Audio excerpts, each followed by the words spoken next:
Chapter 1. The Mystery of the Parchment.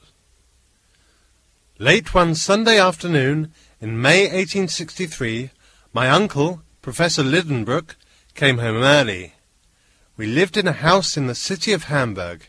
He was very excited. Martha, our cook, was worried. "Why is Professor Lidenbrook here so early?" she cried. "His dinner isn't ready yet." I told Martha not to worry, and she went back to the kitchen. I started to go upstairs to my room, but Uncle Otto's voice stopped me.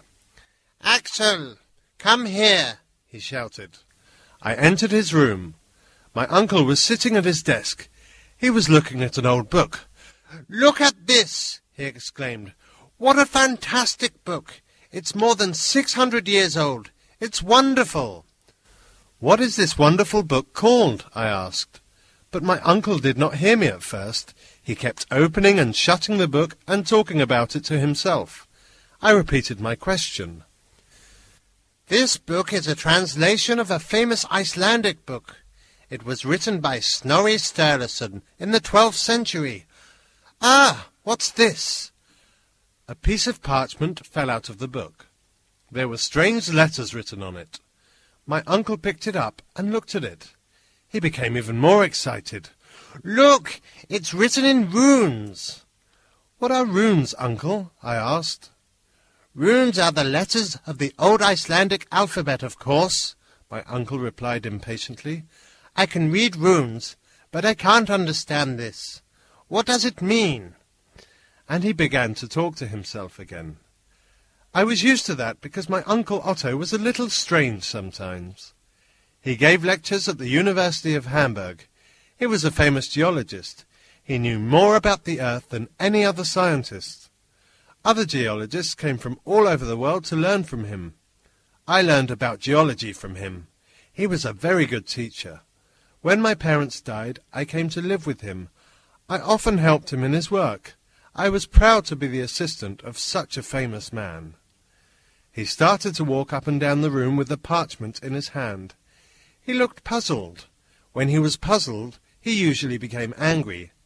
He was getting angry now. Martha opened the door of the study. "The soup is ready, Professor," she said. "Okay," shouted my uncle. Martha closed the door and ran back to the kitchen. I followed her and sat down to dinner. Martha was a very good cook, and I was hungry.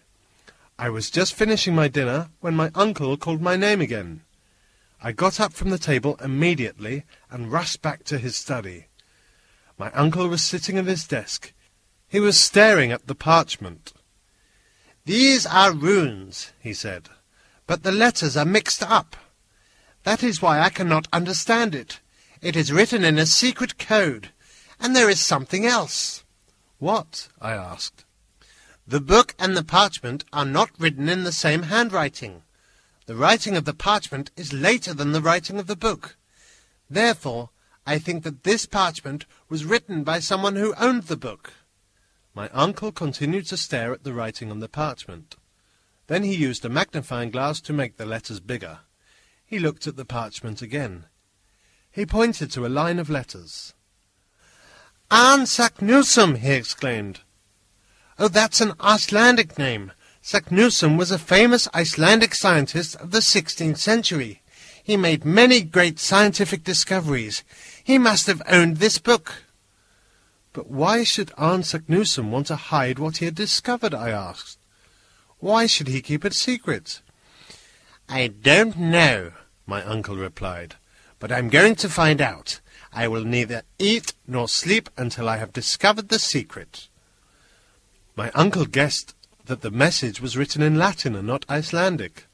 Scientists of the 16th century always wrote about their discoveries in Latin. He tried reading the letters forwards, then backwards, but they still made no sense. He hit his desk with his fist. "That's not it," he cried. "It doesn't make any sense," and he ran out of the house and slammed the door behind him. Martha and I watched him go.